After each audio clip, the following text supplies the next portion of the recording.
षट चक्रों का वेधन। कुंडलिनी की शक्ति के मूल तक पहुंचने के मार्ग में 6 फाटक हैं, अथवा यूं कहना चाहिए कि 6 ताले लगे हुए हैं। यह फाटक या ताले खोलकर ही कोई जीव उन शक्ति केंद्रों तक पहुंच सकता है। इन 6 अवरोधों को आध्यात्मिक भाषा में षट चक्र कहते हैं। सुषुम्ना के अंतर्गत रहने वाली 3 नाड़ियों में सबसे भीतर स्थित ब्रह्म नाड़ी से वह 6 चक्र संबंधित हैं। माला के सूत्र में पिरोए हुए कमल पुष्पों से इनकी उपमा दी जाती है। पिछले पृष्ठों पर दिए गए चित्र में पाठक यह देख सकेंगे कि कौन सा चक्र किस स्थान पर है। मूलाधार चक्र योनि की सीध में, स्वादिष्ठान चक्र पेड़ू की सीध में, मणिपुर चक्र नाभि की सीध में, अनाहत चक्र हृदय की सीध में, विशुद्धाख्य चक्र कंठ की सीध में और आज्ञा चक्र भ्रुकुटी के मध्य में अवस्थित है। उनसे ऊपर सहस्रार है। सुषुम्ना तथा उसके अंतर्गत रहने वाली चित्रणी आदि नाड़ियां इतनी सूक्ष्म हैं कि उन्हें साधारण नेत्रों से देख सकना कठिन है। फिर उनसे संबंधित यह चक्र तो और भी सूक्ष्म है। किसी शरीर को चीर-फाड़ करते समय इन चक्रों को नस नाड़ियों की तरह स्पष्ट रूप से नहीं देखा जा सकता, क्योंकि हमारे चर्म चक्षुओं की वीक्षण शक्ति बहुत ही सीमित है।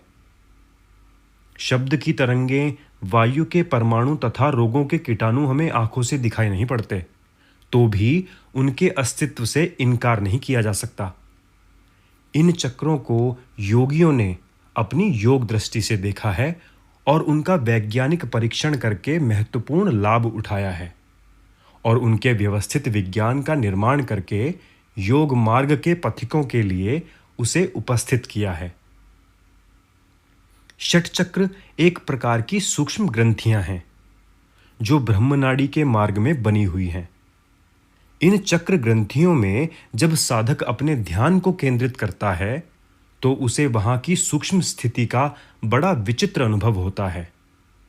वे ग्रंथियां गोल नहीं होती, वरन उनमें इस प्रकार के कोण निकले होते हैं जैसे पुष्प में पंखुड़ियां होती हैं। इन कोश या पंखुड़ियों को पद्मदल कहते हैं। यह एक प्रकार के तंतुगुच्छक हैं।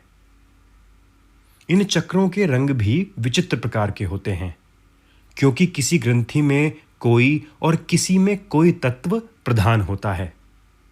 इस तत्व प्रधानता का उस स्थान के रक्त पर प्रभाव पड़ता है और उसका रंग बदल जाता है। पृथ्वी तत्व की प्रधानता का मिश्रण होने से गुलाबी, अग्नि से नीला, वायु से शुद्ध लाल और आकाश से धुमेला हो जाता है। यही मिश्रण चक्रों का रंग बदल देता है।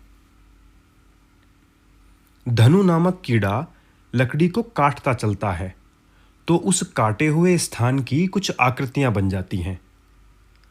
उन चक्रों में होता हुआ प्राण वायु आता जाता है। उसका मार्ग उस ग्रंथि की स्थिति के अनुसार कुछ टेढ़ा मेढ़ा होता है। इस गति की आकृति कई देवनागरी अक्षरों की आकृति से मिलती है, इसीलिए वायु मार्ग चक्रों के अक्षर कहलाते हैं।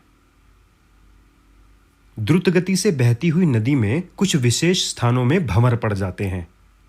यह पानी के भंवर कहीं उथले, कहीं गहरे, कहीं तिरछे, कहीं गोल चकोर हो जाते हैं। प्राणवायु का सुषुम्ना प्रवाह इन चक्रों में होकर द्रुत गति से गुजरता है तो वहां एक प्रकार के सूक्ष्म भंवर पड़ते हैं, जिनकी आकृति चतुष्कोण, अर्धचंद्राकार, त्रिकोण, षटकोण, गोलाकार, लिंगाकार तथा पूर्ण चंद्राकार बनती है।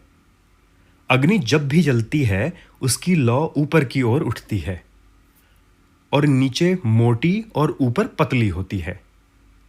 इसी प्रकार अव्यवस्थित त्रिकोण सा बन जाता है। इस प्रकार की विविध आकृतियां वायु प्रवाह से बनती हैं। इन आकृतियों को चक्रों के यंत्र कहते हैं। शरीर पंच तत्वों का बना हुआ है। इन तत्वों के न्यूनाधिक सम्मिश्रण से विविध अंग प्रत्यंगों का निर्माण कार्य, उनका संचालन होता है। जिस स्थान में जिस तत्व की जितनी आवश्यकता है, उससे न्यूनाधिक हो जाने पर शरीर रोगग्रस्त हो जाता है। तत्वों का यथास्थान यथा मात्रा में होना ही निरोगिता का चिन्ह समझा जाता है। चक्रों में भी एक एक तत्व की प्रधानता रहती है। जिस चक्र में जो तत्व प्रधान होता है, वही उसका तत्व कहा जाता है। ब्रह्मनाड़ी की पोली नली में होकर वायु का अभिगमन होता है, तो चक्र के सूक्ष्म छिद्रों के आघात से उनमें वैसी ध्वनि होती है जैसी कि वंशी में वायु का प्रवेश होने पर छिद्रों के आधार से ध्वनि उत्पन्न होती है। हर चक्र के एक सूक्ष्म छिद्र में वंशी के स्वर छिद्र किसी प्रतिक्रिया होने के कारण स, र, ग, म जैसे स्वरों की एक विशेष ध्वनि प्रवाहित होती है। यों, यों, लों, रों, हों, ओं जैसे स्वरों में सुनाई पड़ती है। इसे चक्रों का बीज कहते हैं। चक्रों में वायु की चाल में अंतर होता है। जैसे वात, पित्त, कफ की नाड़ी, कपोत, मंडूक, सर्प, कुटकुट आदि की चाल से चलती हैं, उस चाल को पहचान कर वैद्य लोग अपना कार्य करते हैं। तत्वों के मिश्रण, टेढ़ा मेढ़ा मार्ग, भंवर, बीज आदि के समन्वय से प्रत्येक चक्र में रक्ताभिसरण, वायु अभिगमन के संयोग से एक विशेष चाल वहां परिलक्षित होती है। यह चाल किसी चक्र में हाथी के समान मंदगामी, किसी में मगर की तरह डुबकी मारने वाली, किसी में हिरण की सी छलांग मारने वाली, किसी में मेंढक की तरह फुदकने वाली होती है। उस चाल को चक्रों का वाहन कहते हैं। इन चक्रों में विविध दैवी शक्तियां सन्निहित हैं। उत्पादन, शोषण, संहार, ज्ञान, समृद्धि, बल आदि शक्तियों को देवता विशेषों की शक्ति माना गया है, अथवा यूं कहिए कि यह शक्तियां ही देवता हैं। प्रत्येक चक्र में एक पुरुष वर्ग की उष्ण वीर्य और एक स्त्री वर्ग की शीत वीर्य शक्ति रहती है, क्योंकि धन और ऋण, अग्नि और सोम दोनों तत्वों के मिले बिना गति और जीव का प्रवाह उत्पन्न नहीं होता। यह शक्तियां ही चक्रों के देवी देवता हैं। पंच तत्वों के अपने अपने गुण होते हैं। पृथ्वी का गंध, जल का रस, अग्नि का रूप, वायु का स्पर्श और आकाश का गुण शब्द होता है। चक्रों में तत्वों की प्रधानता के अनुरूप उनके गुण भी प्रधानता में होते हैं। यही चक्रों के गुण हैं। यह चक्र अपनी सूक्ष्म शक्ति को वैसे तो समस्त शरीर में प्रवाहित करते हैं, पर एक ज्ञानेंद्रियां और एक कर्मेंद्रियां से उनका संबंध विशेष रूप से होता है। संबंधित इंद्रियों को वे अधिक प्रभावित करते हैं। चक्रों के जागरण के चिन्ह उन इंद्रियों पर तुरंत परिलक्षित होते हैं। इसी संबंध विशेष के कारण वे इंद्रियां चक्रों की इंद्रियां कहलाती हैं। देव शक्तियों में डाकिनी, राकिनी, शाकिनी, हाकिनी आदि के विचित्र नामों को सुनकर उनके भूतनी, चुड़ैल, मशानी जैसी कोई चीजें होने का भ्रम होता है। वस्तुतः बात ऐसी नहीं है। मुख से लेकर नाभि तक चक्राकार अ से लेकर ह के समस्त अक्षरों की एक ग्रंथि माला है। उस माला के दानों को मात्रकाएं कहते हैं। इन मात्रकाओं के योग दर्शन द्वारा ही ऋषियों ने देवनागरी वर्णमाला के अक्षरों की रचना की है। चक्रों के देव जिन मात्रकाओं से झंकृत होते हैं, संबद्ध होते हैं, उन्हें उन देवों की देव शक्ति कहते हैं। ड, र, ल, क, श के आगे आदि मात्रकाओं का बोधक किनी शब्द जोड़कर राकिनी, डाकिनी बना दिए गए हैं। यही देव शक्तियां हैं। उपर्युक्त परिभाषाओं को समझ लेने के उपरांत प्रत्येक चक्र की निम्न जानकारी को ठीक प्रकार समझ लेना पाठकों के लिए सुगम होगा। अब 6 चक्रों का परिचय नीचे दिया जाता है। पहला, मूलाधार चक्र। स्थान योनि यानी गुदा के समीप। वर्ण लाल, लोक भूलोक। दलों के अक्षर व, श, श, स। तत्व पृथ्वी तत्व। बीज ल। वाहन ऐरावत हाथी। गुण गंध। देवशक्ति डाकिनी। यंत्र चतुष्कोण। ज्ञानेंद्रिय नासिका। कर्मेंद्रिय गुदा। ध्यान का फल वक्ता। मनुष्यों के श्रेष्ठ। सर्व विद्या विनोदी। आरोग्य। आनंद चित्त। काव्य और लेखन की सामर्थ्य। दूसरा, स्वादिष्ठान चक्र। स्थान पेड़ू यानी शिश्न के सामने। दल 6। वर्ण सिंदूर। लोक भुवः। दलों के अक्षर ब, भ, म, य, र, ल। तत्व जल तत्व। बीज ब। बीज का वाहन मगर। गुण रस। देव विष्णु। देवशक्ति डाकिनी। यंत्र चंद्राकार। ज्ञानेंद्रिय रसना। कर्मेंद्रिय लिंग। ध्यान का फल अहंकार आदि विकारों का नाश। श्रेष्ठ योग। मोह निवृत्ति। रचना शक्ति। तीसरा, मणिपुर चक्र। स्थान नाभि। दल 10। वर्ण नील। लोक स्वः। दलों के अक्षर डम, ढम, णम, तम, थम, दम, धम, नम, पम, फम। तत्व अग्नि तत्व। बीज रम। बीज का वाहन मेंढा। गुण रूप। देव वृद्ध रुद्र। देवशक्ति शाकिनी। यंत्र त्रिकोण। ज्ञानेंद्रिय चक्षु। कर्मेंद्रिय चरण। ध्यान का फल संहार और पालन की सामर्थ्य। वचन सिद्धि। चौथा, अनाहत चक्र। स्थान हृदय। दल 12। वर्ण अरुण। लोक मह। दलों के अक्षर क, ख, ग, घ, च, छ, ज, झ, य, ट, ठ। तत्व वायु। देवशक्ति काकिनी। यंत्र षटकोण। ज्ञानेंद्रिय त्वचा। कर्मेंद्रिय हाथ। फल स्वामित्व। योग सिद्धि। ज्ञान जागृति। इंद्रिय जय। परकाया प्रवेश। पांचवा, विशुद्धाख्य चक्र। स्थान कंठ। दल 16। वर्ण धूम्र। लोक जनः। दलों के अक्षर आ से लेकर अह तक। 16 अक्षर।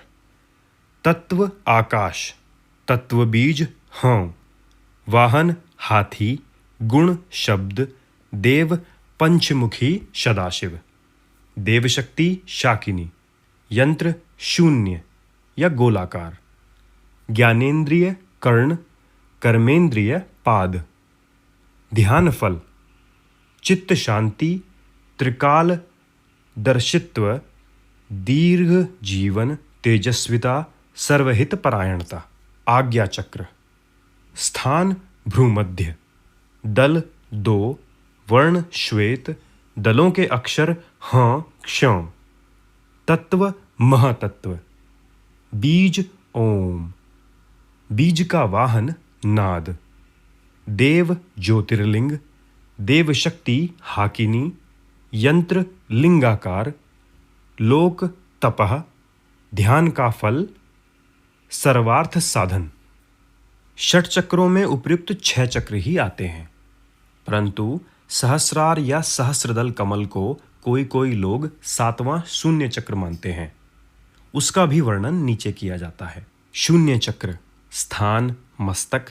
दल सहस्र। दलों के अक्षर अ से क्ष तक की पुनरावृत्तियां। लोक सत्य। तत्वों से अतीत। बीज तत्व विसर्ग। बीज का वाहन बिंदु। देव परब्रह्म। देव शक्ति महाशक्ति। यंत्र पूर्ण चंद्रव्रत। प्रकाश निराकार, ध्यान का फल, भक्ति, अमरता, समाधि, समस्त रिद्धि सिद्धियों का करत लगत होना। पाठक जानते हैं कि कुंडलिनी शक्ति का स्रोत है। वह हमारे शरीर का सबसे अधिक समीप चैतन्य स्फुलिंग है। उसमें बीज रूप से इतनी रहस्यमय शक्तियां गर्भित हैं जिनकी कल्पना तक नहीं हो सकती। कुंडलिनी शक्ति के इन 6 केंद्रों में, षट चक्रों में भी उसका काफी प्रकाश है।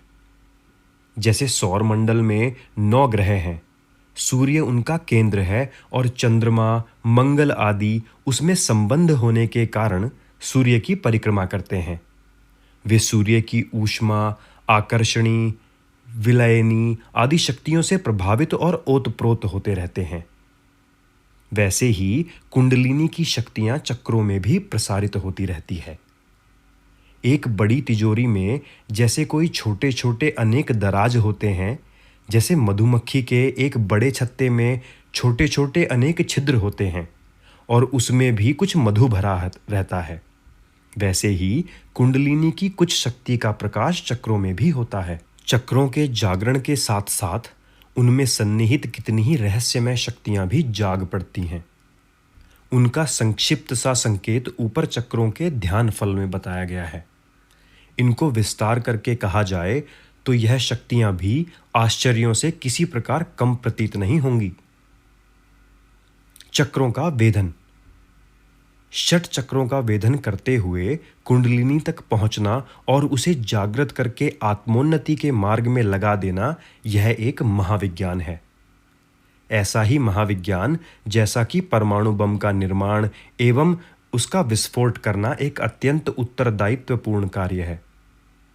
इसे यूं ही अपने आप केवल पुस्तक पढ़कर आरंभ नहीं कर देना चाहिए, वरन किसी अनुभवी पथ प्रदर्शक की संरक्षता में यह सब किया जाना चाहिए। चक्रों का वेधन ध्यान शक्ति के द्वारा किया जाता है। यह सभी जानते हैं कि हमारा मस्तिष्क एक प्रकार का बिजली घर है और उस बिजली घर की प्रमुख धारा का नाम मन है। मन की गति चंचल और बहुमुखी होती है। यह हर घड़ी चंचलता मग्न और सदा उछल कूद में व्यस्त रहता है। इस उथल पुथल के कारण उस विद्युत पुंज का एक स्थान पर केंद्रीकरण नहीं होता जिससे कोई महत्वपूर्ण कार्य संपादन हो। इसके अभाव में जीवन के क्षण यूं ही अस्त व्यस्त नष्ट होते रहते हैं। यदि उस शक्ति का एकीकरण हो जाता है, उसे एक स्थान पर संचित कर लिया जाता है, तो आतिशी शीशे द्वारा एकत्रित हुई सूर्य किरणों द्वारा आग की लपटें उठने लगना जैसे दृश्य उपस्थित हो जाते हैं।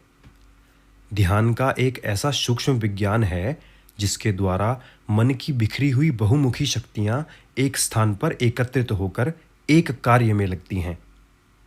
फलस्वरूप वहां असाधारण शक्ति का स्रोत प्रवाहित हो जाता है। ध्यान द्वारा मन क्षेत्र की केंद्रीय भूत इस बिजली से साधक षट चक्रों का भेदन कर सकता है।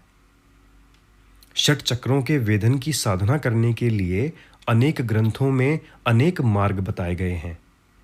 इसी प्रकार गुरु परंपरा से चली आने वाली साधनाएं भी विविध प्रकार की हैं। इन सभी मार्गों के उद्देश्य की पूर्ति हो सकती है, सफलता मिल सकती है, पर शर्त यह है कि उसे पूर्ण विश्वास, श्रद्धा, निष्ठा, उचित पथ प्रदर्शन में किया जाए। अन्य साधनाओं की चर्चा और तुलना करके उनकी आलोचना, प्रत्यालोचना करना यहां हमें अभीष्ट नहीं है। इन पंक्तियों में तो हम एक ऐसे सुगम साधना पाठकों के लिए उपस्थित करना चाहते हैं जिसके द्वारा गायत्री शक्ति से चक्रों का जागरण बड़ी सुविधापूर्वक हो सकता है और अन्य साधनाओं में आने वाली असाधारण कठिनाइयों एवं खतरों से स्वतंत्र रहा जा सकता है। प्रातःकाल शुद्ध शरीर और स्वस्थ चित्त से सावधान होकर पद्मासन से बैठिए। पूर्ण वर्णित ब्रह्म संध्या के आरंभिक पंचकोशों की क्रिया कीजिए। आचमन, शिखावंदन, प्राणायाम, अघमर्षण और न्यास करने के बाद गायत्री के 108 मंत्र की माला जपिए। ब्रह्म संध्या कर चुकने के पश्चात मस्तिष्क के मध्य भाग त्रिकुटी में एक रेखा एक कान से दूसरे कान तक खींची जाए और दूसरी रेखा बाहों के मध्य से मस्तिष्क के मध्य तक खींची जाए तो दोनों का मिलन जहां होता है उस स्थान को त्रिकुटी कहते हैं। मस्तिष्क के मध्य भाग त्रिकुटी में वेद माता गायत्री का ज्योति स्वरूप ध्यान करना चाहिए। मन को उसके मध्य से ज्योतिर्लिंग के मध्य में इस प्रकार अवस्थित करना चाहिए जैसे लोहार अपने लोहे को गर्म करने के लिए भट्टी में डाल देता है और जब वह लाल हो जाता है तो उसे बाहर निकालकर ठोकता पीटता और अभीष्ट वस्तु बनाता है। त्रिकुटी स्थित गायत्री ज्योति में मन को अवस्थित रखने से मन स्वयं भी तेज स्वरूप हो जाता है। तब उसे आज्ञा चक्र के स्थान में लाना चाहिए। ब्रह्मनाड़ी मेरुदंड से आगे बढ़कर त्रिकुटी में होती हुई सहस्रार को गई है। इस ब्रह्मनाड़ी की पोली नली में दीप्तिमान मन में प्रवेश करके आज्ञा चक्र में ले जाया जाता है। वहां स्थिरता करने पर वे सब अनुभव होते हैं जो चक्र के लक्षणों में वर्णित हैं। मन को चक्रों के दलों का, अक्षरों का, तत्व का, बीज का, देवशक्ति का, यंत्र का, वाहन का, गुण रंग का अनुभव होता है। आरंभ में अनुभव बहुत अधूरे होते हैं, धीरे धीरे वे अधिक स्पष्ट हो जाते हैं। कभी कभी किन्हीं व्यक्तियों के चक्रों में कुछ लक्षण भेद भी होता है। उसे अपने अंदर के चक्र की आकृति का अनुभव होगा। स्वस्थ चित्त से सावधान होकर 1 मास तक एक चक्र की साधना करने से वह प्रस्फुटित हो जाता है। ध्यान में उसके लक्षण अधिक स्पष्ट होने लगते हैं और चक्र के स्थान पर उससे संबंधित मात्रकाओं, ज्ञानेंद्रियों और कर्मेंद्रियों में अचानक कंपन, रोमांच, स्फुरना, उत्तेजना, दाद, खाज, खुजली जैसे अनुभव होते हैं। यह इस बात के चिन्ह है कि चक्रों का जागरण हो रहा है। 1 मास या न्यूनाधिक काल में इस प्रकार के चिन्ह प्रकट होने लगें, ध्यान में चक्र का रूप स्पष्ट होने लगे तो उससे आगे बढ़कर इससे नीचे की ओर दूसरे चक्र में प्रवेश करना चाहिए। विधि यही है, मार्ग वही है। गायत्री ज्योति में मन को तपाकर ब्रह्मनाड़ी में प्रवेश करना और उसमें होकर पहले चक्र में जाना, फिर उसे पार करके दूसरे में जाना। इस प्रकार एक चक्र में लगभग 1 मास लगता है। जब साधना पक जाती है तो एक चक्र से दूसरे चक्र में जाने का मार्ग खुल जाता है। जब तक साधना कच्ची रहती है तब तक द्वार रुका रहता है। साधक का मन आगे बढ़ना चाहे तो भी द्वार नहीं मिलता और यह उसी चक्र के तंतु जाल की भूल भुलैया में उलझा रहता है। जब साधना देर तक नहीं पकती और साधक को आगे का मार्ग नहीं मिलता तो उसे अनुभवी गुरु की सहायता की आवश्यकता होती है। वह जैसा उपाय बताएं वैसा उसे करना होता है। इसी प्रकार धीरे धीरे क्रमशः 6 चक्रों को पार करता हुआ साधक मूलाधार में स्थित कुंडलिनी तक पहुंचता है और वहां उस ज्वालामुखी कराल काल स्वरूप महाशक्ति सर्पिणी के विकराल रूप का दर्शन करता है। महाकाली का प्रचंड स्वरूप यहीं दिखाई पड़ता है। कई साधक इस सोते सिंह को जगाने का साहस करते हुए कांप जाते हैं। कुंडलिनी को जगाने में उसे पीड़ित करना पड़ता है, छेदना पड़ता है। जैसे परमाणु का विस्फोट करने के लिए उसे बीज में से छेदना पड़ता है, उसी प्रकार सुप्त कुंडलिनी को गतिशील बनाने के लिए उसी पर आघात करना होता है। इसे आध्यात्मिक भाषा में कुंडलिनी पीड़न कहते हैं। इससे पीड़ित होकर क्षुब्ध कुंडलिनी फुसकारती हुई जाग पड़ती है और उसका सबसे प्रथम आक्रमण मन में लगे हुए जन्म जन्मांतरों के संस्कारों पर होता है। वह संस्कारों को चबा जाती है, मन की छाती पर अपने अस्त्रों सहित चढ़ जाती है और उसकी स्थूलता माया परायणता को नष्ट कर ब्रह्म भाव में परिणत कर देती है। इस कुंडलिनी को जगाने और उसके जागने पर आक्रमण होने की क्रिया का पुराणों ने बड़े ही अलंकारिक और हृदयग्राही रूप से वर्णन किया है। महिषासुर और दुर्गा का युद्ध इसी आध्यात्मिक रहस्य का प्रतीक है। अपनी मुक्ति की कामना करते हुए देवी के हाथों मरने की कामना से उत्साहित होकर महिषासुर चंडी से लड़ने लगता है। उस चुपचाप बैठी हुई पर आक्रमण करता है। देवी क्रुद्ध होकर उससे युद्ध करती हैं, उस पर प्रत्याघात करती हैं। उसके वाहन महिष को, संस्कारों के समूह को चबा डालती हैं। मन के भौतिक आचरण को, महिषासुर के शरीर को, 10 भुजाओं को 10 दिशाओं से सब ओर से विदीर्ण कर डालती हैं और अंत में महिषासुर चंडी की ज्योति में मिल जाता है। महाशक्ति का अंश होकर जीवन लाभ को प्राप्त कर लेता है। भक्तिमयी साधना का वह रौद्र रूप बड़ा विचित्र है। इसे साधना समर कहते हैं। जहां कितने ही भक्त प्रेम और भक्ति द्वारा ब्रह्म को प्राप्त करते हैं, वहां ऐसे भी कितने ही भक्त हैं जो साधन समर में ब्रह्म से लड़कर उसे प्राप्त करते हैं। भगवान तो निष्ठा के भूखे हैं। वे सच्चे प्रेमी को भी मिल सकते हैं और सच्चे शत्रु को भी। भक्त योगी भी उन्हें पा सकते हैं और साधन समर में अपने 2-2 हाथ दिखाने वाले हठ योगी, तंत्र मार्गी भी उन्हें प्राप्त कर सकते हैं। कुंडलिनी जागरण ऐसा ही हठ तंत्र है, जिसके आधार पर आत्मा तुच्छ से महान और अणु से विभु बनकर ईश्वरीय सर्वशक्तियों से संपन्न हो जाती है। षट चक्रों की साधना करते समय प्रतिदिन ब्रह्म नाड़ी में प्रवेश करके चक्रों का ध्यान करते हैं। यह ध्यान 5 मिनट से आरंभ करके 30 मिनट तक पहुंचाया जा सकता है। एक बार में इससे अधिक ध्यान करना हानिकारक है, क्योंकि अधिक ध्यान से बढ़ी ऊष्मा को सहन करना कठिन होता है। ध्यान समाप्त करते समय उसी मार्ग पर वापस लौटकर मन को त्रिकुटी में लगाया जाता है और फिर ध्यान को समाप्त कर दिया जाता है।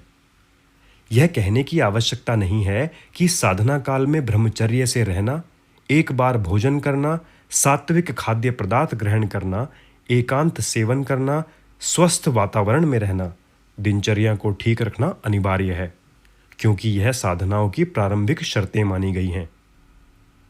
षट चक्रों के वेधन और कुंडलिनी के जागरण से ब्रह्मरंध्र में ईश्वरीय दिव्य शक्ति के दर्शन होते हैं और गुप्त सिद्धियां प्राप्त होती हैं।